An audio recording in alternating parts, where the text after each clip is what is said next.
my pleasure to introduce Apeksha Singh, who is a current PhD student in the Biomath program.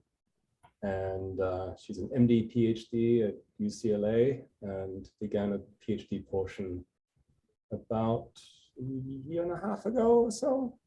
Yeah. Okay, great. And Apeksha came to UCLA from UC Berkeley, where she did a bachelor degrees and combined degree in applied mathematics and molecular cell biology. And did a ton of research, including publishing a paper in PLOS computational biology, mostly on dynamical systems work, and lots of awards I won't go into. So anyway, it's great to hear from you, Apeksha, and it's my pleasure to highlight some of the work going on in my lab. Yeah, thanks so much for the introduction, Alex. Yeah, again, my name is Apeksha Singh. I'm a second-year grad student in the Biomath department, and I work in Alex's lab. And definitely want to thank Alex and QCBio for giving me this space to share a little bit of the work I've been doing with you all, and especially thank Caroline for organizing all of these awesome events. Yeah, let's dive right into it. So my talk is titled today, Characterizing Cell States with Stimulus Response Dynamics. And in particular, in the lab, we're interested in studying macrophage polarization states via NFKB stimuli dynamics, and I'll talk more about what those things are in the coming slides. So as you all are probably familiar with, the various cells that make up an organism occupy different states, which are typically called different cell types. And each of these cell types or cell states are associated with different functions. So for example, on the left-hand side of the slide here, I have this kind of classic schematic of the process of hematopoiesis, where at the top of our tree, we start out with a multipotent hematopoietic stem cell. And as we go down this tree, the cells differentiate into these mature blood cell types. And the various cell types we see on this tree are each associated with different functions. So for example, the stem cell is our source for all of our blood cells and responsible for regulating the supply and demand of the blood cells we need. We have our erythrocytes, for example, or red blood cells that are responsible for transporting oxygen and carbon dioxide. And then we have on the other end, something like a plasma cell, which is responsible for secreting antibodies. And over the past several years, definitely has been an explosion of the utilization of next generation sequencing data to characterize these cell states. So kind of sticking with the example from the last slide, we could sample blood from an organism and collect their peripheral blood mononuclear cells, subject back to single cell RNA sequencing, and then obtain a huge matrix of cells by gene expression, and then apply your favorite dimensionality reduction and mapping technique to obtain some kind of visualization to characterize the cell states of interest. There have been some, I guess, caveats or discussion around some of these types of workflows introduced, though. So, for example, some of these dimensionality reduction techniques like TISME or UMAP can produce visualizations that introduce some distortion into your data set. And in contrast, more simpler projections might fail to actually separate out the cell states that are interesting to you. But I think more of another issue that we have been discussing in the lab is that the information that you might get about RNA or chromatin from one of these types of sequencing methods are ultimately several steps removed from the functions of the cell states, which are, the things I discussed in the last slide, but are ultimately the things that are of most relevance in defining these cell states and, what we're interested in when we're talking about different physiological or pathological conditions. The background is thinking about this question in the lab is, we can characterize cell states by measuring some type of cellular function. So again, in the lab, we're interested in studying macrophages, which are a critical cell type in the innate immune system. And these cells have many functions. So really broadly, we can divide this up into sentinel and effector functions. So macrophages are responsible for residing in our tissues and kind of be on the lookout for different immune threats. And then when they find one of these immune threats, they need to let neighboring cells know about them. They also can be responsible in directly neutralizing immune threats, like different pieces of viruses or bacteria, for example. So not only do macrophages have all of these functions, the functions that they carry out can be modulated in their different cell states. So in particular, we're interested in what are called macrophage polarization states. And these essentially are basically depending on the microenvironment or kind of soup of cytokines that the macrophage is exposed to, they can be polarized into different states. Really broadly, we can have more M1 type polarization on one end of the spectrum. And these type of macrophages are associated with more pro-inflammatory activity. And at the other end of the spectrum, we can have more M2 type polarization that's associated with more regulatory or anti-inflammatory activities or functions. But probably one of the kind of key points about these macrophage functions is that they're only revealed when the macrophage is perturbed, when it's confronted by one of these immune threats. So again, maybe a cytokine, a pathogen, or even debris from a dead or dying cell. These have to bind at various receptors on the cell surface, and then that causes the activation of various signaling pathways to ultimately get us with these, achieve these various functions. So we had to figure out what was a functional response we can actually measure in the macrophage in the lab. And one of them is the activation of a key regulator of the immune response, which is the transcription factor NF-kappa B. And so as you can see here, NF-kappa B is downstream of all of these various cell surface receptors. And upon these immune threats binding to these receptors, information of the ligand receptor complex, they again get activation of these different pathways that ultimately converge on NF-kappa B. And NF-kappa B translocates into the nucleus and causes the expression of various gene programs to confer these different functions. And so in the lab, there's been developed a experimental pipeline to actually measure the activation dynamics of NF-kappa B following the macrophages being exposed to different immune threats. And so in this mouse model, we have a fluorescent tag inserted into this component relay of NF-kappa B. And we can essentially obtain macrophages from these mice and then simulate those macrophages. And then under the microscope, we can see the translocation of NF-kappa B into the nucleus. And using an image analysis pipeline, quantitate the amount of nuclear NF-kappa B over time. And so we get data from these experiments that kind of looks like what you see here on the right. These are two different experiments. On the left, the macrophages were exposed to TNF, which is a host cytokine. And on the right, they were exposed to LPS, essentially a part of bacterial cell walls.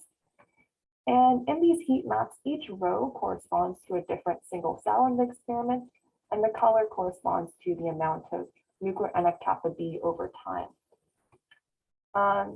And so you can see that we're able to generate this data for many single cells. We see differences in the responses between the single cells, and probably most interestingly, the responses that we see vary with the identity of the immune threat. So with TNF, for example, here, we have maybe more oscillatory dynamics. And with LPS, we have more of this kind of sustained peak. And that's interesting, obviously, because we can then maybe utilize NF-kappa B response dynamics to multiple stimuli or immune threats to characterize macrophage cell states. So in order for us to use this NF-kappa B response dynamics data to characterize polarization states in the macrophage, we would hope that actually polarization alters these NF-kappa-B dynamics in some way.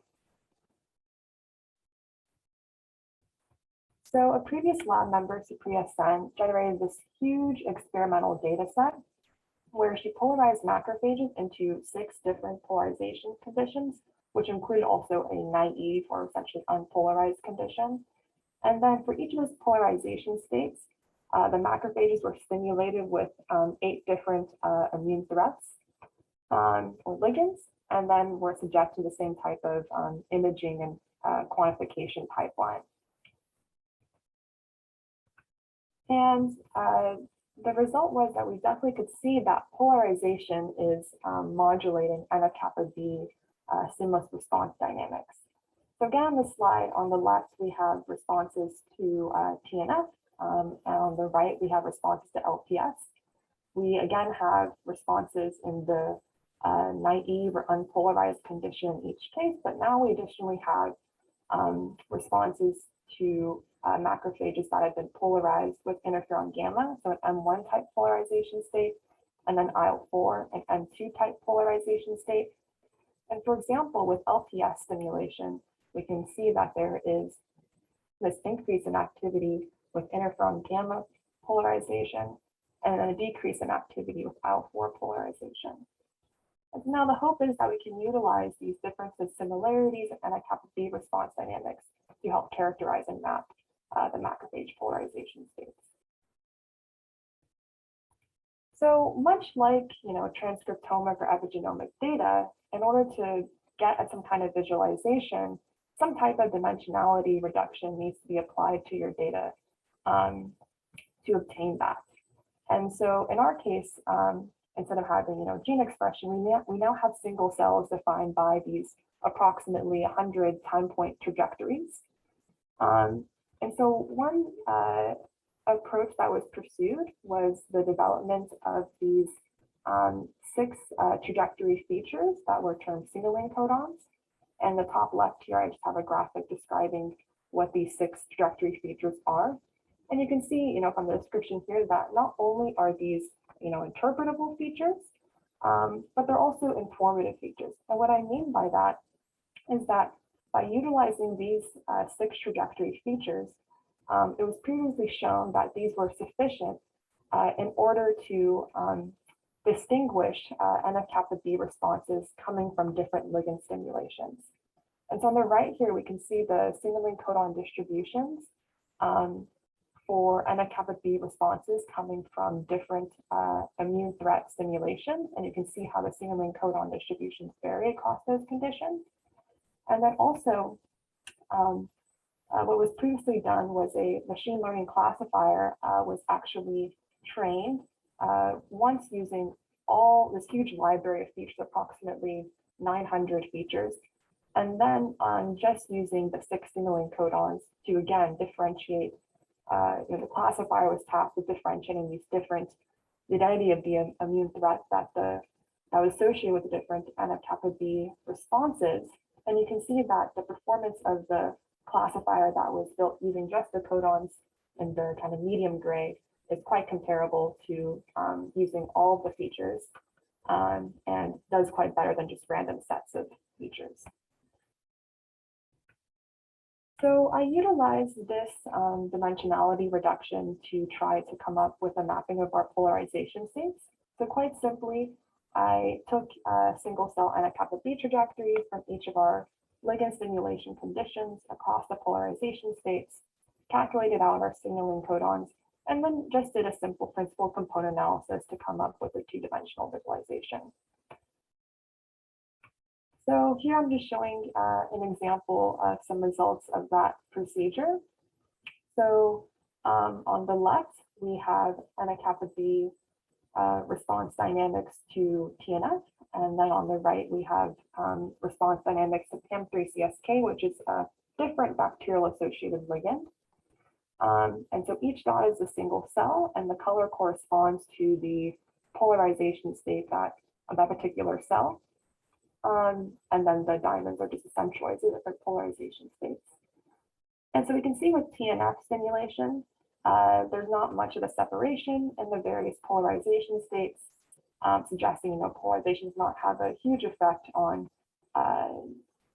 changing the NF-kappa B responses to TNF. But in contrast with PAM3CSK, we are starting to see a separation of our colors, again suggesting that polarization does change the NF-kappa B response dynamics to PAM3CSK. But of course, with a single cell resolution, we can appreciate a lot of heterogeneity and a significant amount of overlap between our populations.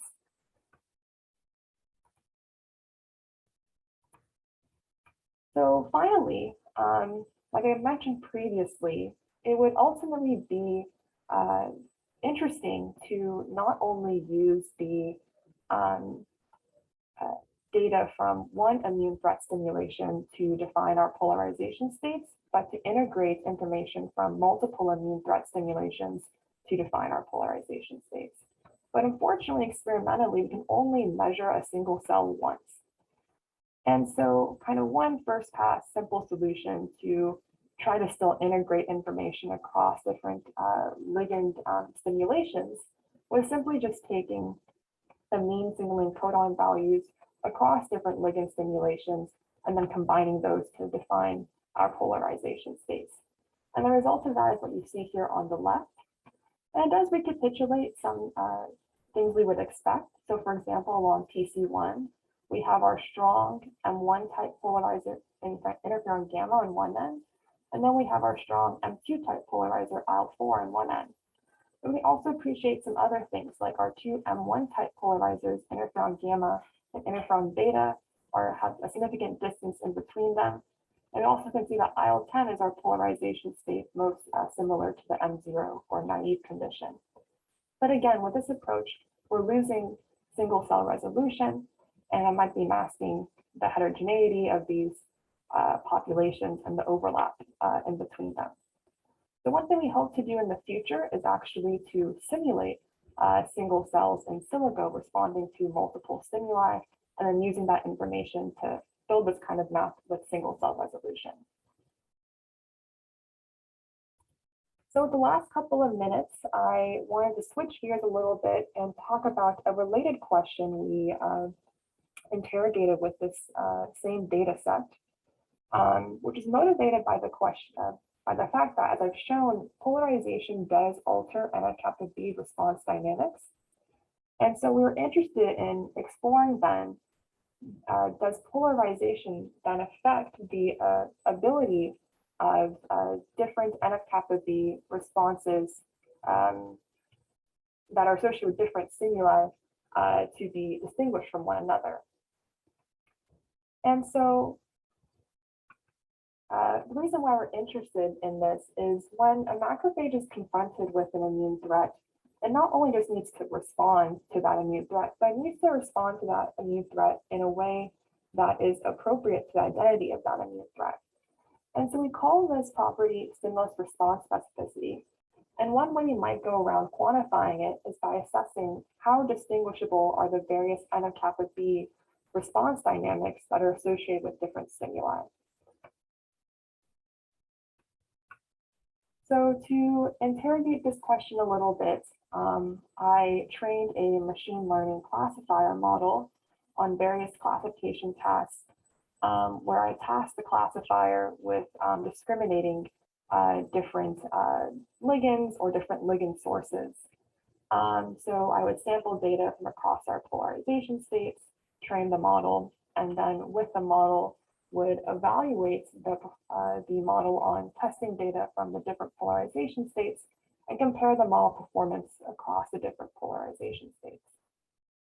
And the idea being, if in a particular polarization state, there was a reduction in the performance of the model or more confusion between particular ligands, it would suggest that with that polarization state, there is a decrease in the distinguishability of the NF-kappa B response dynamics associated with different stimuli.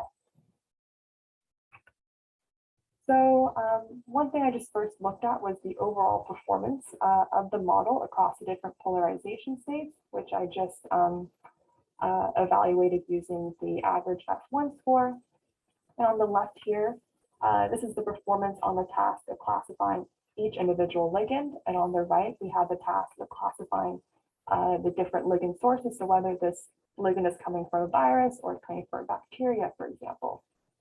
And what we see in both cases is that with polarization, the interferon beta, gamma, IL-10, 13, and 4, for both of these tasks, there's a reduction in the average F1 score compared to the performance on the naive data. And this might kind of be biologically explainable. With polarization, these macrophages are switching to more specialized effector roles where they may really not have to discriminate different immune threats as well as their naive counterparts that are really serving more of that surveillance role. So beyond kind of looking just at the overall performance of the models, we can dig into particular confusion between pairs of ligands or pairs of ligand sources. And so, for example, in this graphic, the top left box in each of these subpanels is quantifying the confusion between the host cytokine TNF and viral associated ligands.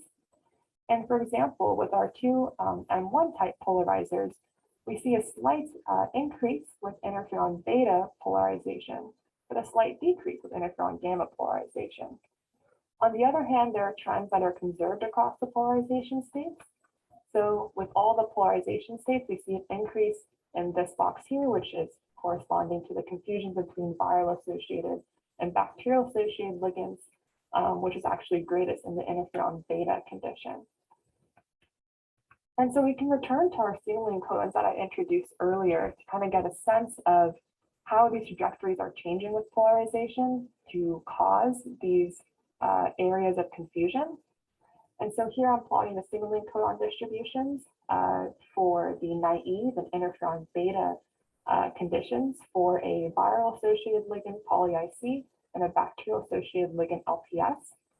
And we can see with interferon beta polarization that, for example, there's a decrease in the oscillatory nature of poly-IC, a reduction in the speed of LPS, and an increase in the total activity of poly-IC that's making these two ligands appear more similar in terms of their NFKB response dynamics in the interferon beta polarization state.